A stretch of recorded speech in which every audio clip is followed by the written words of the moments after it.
अस्सलाम वालेकुम। उम्मीद करती हूँ कि आप सब खैरियत आफियत से होंगे। अल्लाह पाक हम सब को अपने हिफ्ज़ और ईमान में रखें। बहुत अच्छी मालूमात हैं जो मैं आज आपके साथ शेयर करूँगी। एक तरफ तो इमरान खान का लंबा छक्का, गेंद तो ना सिर्फ ग्राउंड से बल्कि स्टेडियम से भी बाहर गई। फौजी अदालत जिसमें इमरान खान को लाने और ले जाने में और फौजी अदालतों को सज़ा दिलाने की बात चल रही थी, वहीं इमरान खान ने ना सिर्फ इस खामोशी की तोड़ी बल्कि आर्मी चीफ GHQ को एक नए पैगाम दे दिया। ये खिताब बहुत ही अहम है। इस किताब के अंदर इमरान खान की बॉडी लैंग्वेज और इससे भी ज़्यादा इम्पोर्टेंट बात है क्योंकि इससे पहले इमरान खान को कभी परेशान और इतना डिप्रेशन में नहीं देखा। इसके साथ साथ हुकूमत ने फ़ौज को बंद गली की तरफ धकेल दिया है। बहुत बड़ा क्लेम सामने आया है और कुछ दिन पहले वज़ीर आज़म शहबाज शरीफ से बड़ी और ताकतवर शख्सियत ने मुलाकात के बाद कुछ चीज़ों के ऊपर फैसला हुआ है ये किस तरह इस पर अमल दरामद हो। लेकिन अब वो इंतज़ार कर रहे हैं कि हुकूमत क्यों पीछे जा रही है और हुकूमत ने क्यों झंडी कर दी। यह बहुत बड़ी खबर है। तो इस पर मैं कहूँगी, अपनी ख्वाबियों को पशे पुश्त डालकर हर शख्स कह रहा है ज़माना ख़राब है। ये आने वाली खबर थोड़े दिनों में पूरे पाकिस्तान की पॉलिटिक्स को हिला के रख देगी। अब बारी बारी इन सब पर बात करते हैं। सबसे पहले ये मामला है कि जो लोग इमरान खान साहब के साथ हैं, जिस तरह चीज़ें चल रही हैं और इनके साथ जो कुछ हो रहा है, फैसल जो कि इमरान खान साहब के वकील हैं, शहरियार अफरीदी के भी वकील हैं जो कि बहुत बेहतरीन और अच्छे वकील हैं। इनका एक ट्वीट है। इस ट्वीट में इन्होंने बताया है कि वो शहरियार अफरीदी से मिले और क्या इनके दरमियान मालूमात हुई और जिन मालूमात पे इनके दरमियान बात हुई उनमें से चंद ये हैं।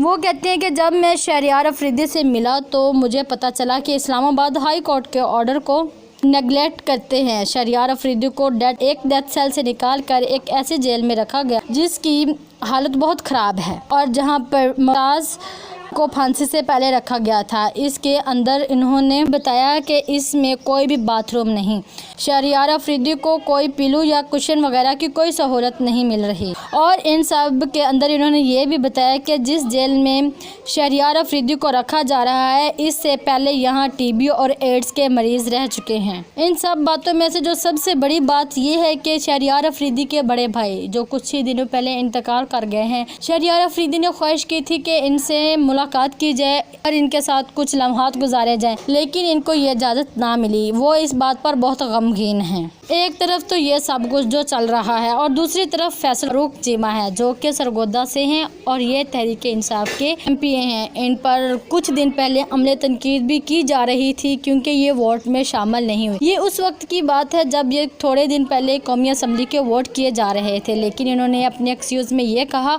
कि मैं मुल्क से बाहर था लेकिन फिर भी इस्लामाबाद से लौट जा रहा था। इन्होंने ये अपनी पोस्ट फेसबुक पे की तो इमरान खान साहब ने इनका रिप्लाई किया कि पाकिस्तान में जंगल का कानून है, जिसके हाथ में लाठी उसी की भैंस। चादर और चारदीवारी का तकद्दुस पामार करते हैं और छापा मारते हैं और लोगों की इज्जतों को खराब करते हैं और कीमती सामान भी चोरी कर रहे हैं, लूट मार कर रहे हैं। क्या ये है पाकिस्तान? पाकिस्तान में क्या इस्लाम में भी इस बात की इजाज़त नहीं? इस्लाम में तो क्या किसी भी मज़हब में ये इजाज़त नहीं है कि लोगों के हकूक़ को पामाल किया जाए।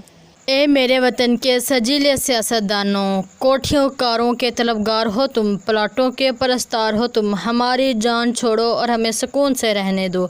अगर आप लोगों को मेरी वीडियो अच्छी लगी हो तो please subscribe my YouTube channel, subscribe करें और शेयर करना ना भूलिएगा।